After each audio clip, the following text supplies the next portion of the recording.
have been places where sound economics was applied, liberal policies. It's called the Third World.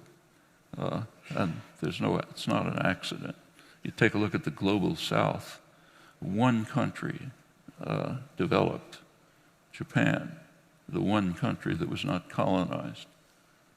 Take a look at East Asia, the tigers of East Asia.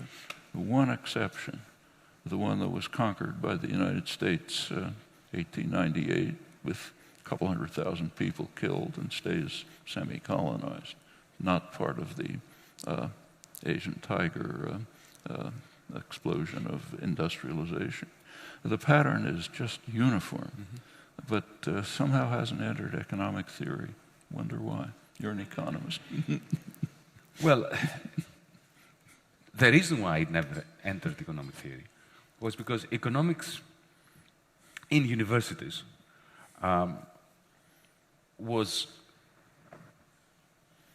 began to evolve from the 1950s onwards as the queen of the social sciences.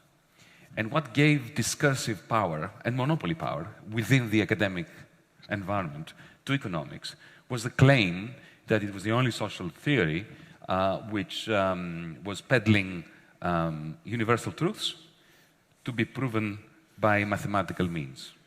And it succeeded. So when a sociologist, an anthropologist, and an economist applied for a grant, it was always the economist who got it on the basis of this discursive monopoly. And however, in order to close the model mathematically, the only way to solve the equations is by making assumptions that distance the model from really existing capitalism. So, for instance, you have to assume that there's no time and there's no space. Because if you allow time to interfere with your model or space to enter, you end up with indeterminacy. In other words, you end up with a system of equations that cannot be solved or that have an infinity of possible solutions, and then you have no predictive power. Yeah. You can't say, well, this is what's going to happen. So we have a very interesting inverse Darwinian process. The more successful economists were at creating models that said precisely nothing about capitalism, the greater their success in the academy. So they became the opposite of the public intellectuals that you've been writing about. They create wonderful abstractions, aesthetically pleasing models that I spent quite a few years studying, in the same way that you go to a museum and you look at a piece of abstract art, but you don't expect to find the truth of capitalism in its form. So this is the interesting sociology of knowledge within the economics profession. But then there is a parallel shift, the end of Bretton Woods, which unleashed banking. Remember, Roosevelt made sure that in the Bretton Woods Conference, which designed the post-war, the first post-war phase between the 1940s and 1971, 1973, he had stipulated that one kind of person should not be allowed into the Bretton Woods Conference. You know who these people were? Bankers. Not one banker attended the Bretton Woods Conference, and that was at the explicit order of FDR. And it showed. And so you had boring banks between 1944 and 1971. But after 1971, and we can discuss why that is, suddenly banking was unleashed, and their capacity effectively to mint private money became unlimited and essential to the second post-war phase of global capitalism, of American hegemony. During this unleashing, there was a need for a theoretical and ideological cover. So I don't blame my fellow economists for pulling the trigger that created so much devastation in 2008 and before that and after that, but I blame them for providing the mathematical models, the sermons, which steadied the hand of the financiers and allowed them to believe that what they were doing was perfectly okay, consistent with science, provable mathematically that it was riskless, and therefore allowed them the mental and emotional strength to do a lot more damage than they would have done otherwise. Actually, one of the more interesting moments in the history of science and scholarship was actually in 2008. As you know, for decades, economists had been claiming with extreme arrogance that they completely understood how to control and manage an economy. There were fundamental principles like the efficient market hypothesis, rational expectations, and anyone who didn't accept this was dismissed as a kind of some strange kind of moron. The whole system collapsed. The whole intellectual edifice collapsed in a most amazing fashion and had no effect on the profession. None at all.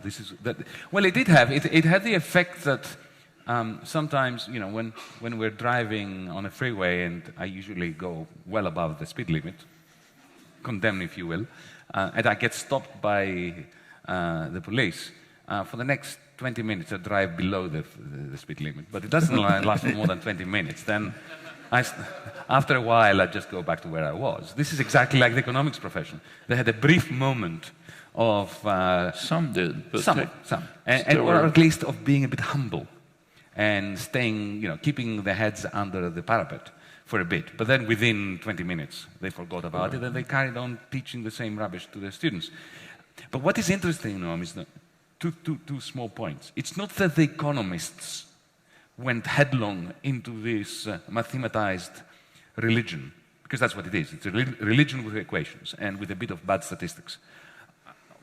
What happened was two things. Firstly, there was a kind of ethnic cleansing of anybody that had retained their wits about the economy. So there were economists who challenged this view and who were simply not reproduced by the system. They never got the grants, they never got the PhD students, their PhD students never got lectureships, never got assistant professorships. So there was a purge of the establishment. The second, which is a far more interesting phenomenon, is that the wonderful minds that created the general equilibrium models, the highest, the popes of the Catholic Church, were not believers. So take, for instance, Ken Arrow. Ken Arrow is, and Gerard Debreu. They're the ones that John Nash, they established the mathematical theorems upon which all this hypocrisy is based. Now, these people, Ken Arrow, I remember in the early 1990s, he was giving a talk at NYU. And there were about 20 people. It was a highly mathematized paper. Okay, so he was enthusiastically going through the equations, and one of the professors there interrupted him at some point and said, "Professor Arrow, equation 3.3 reminds me of the argument in favor of this kind of tax as opposed to that kind of tax." And Ken stopped him immediately and said, "My dear boy," he was a bit condescending, I think rightly so, he said, "you're confusing that which is interesting with that which is useful. This is interesting. If you try to apply to anything real, it's dangerous." So the gurus, the popes, understood that this theory was examining a post-capitalist world, a world without labor markets, without labor exploitation, without monopolies, without even the slightest of capacities to alter prices on the behalf of employers, of entrepreneurs, of conglomerates, a world without firms. Because what is a company? A company is a market-free zone. It's a hierarchy. It's a small Soviet Union with Gosplan and central planning. If you look at Google, if you look at Microsoft, that's what it is. Then you have Coase's theorem. That's a big help. Yes, yes. But the Coase's theorem is taught for 5 seconds and then forgotten. Yeah.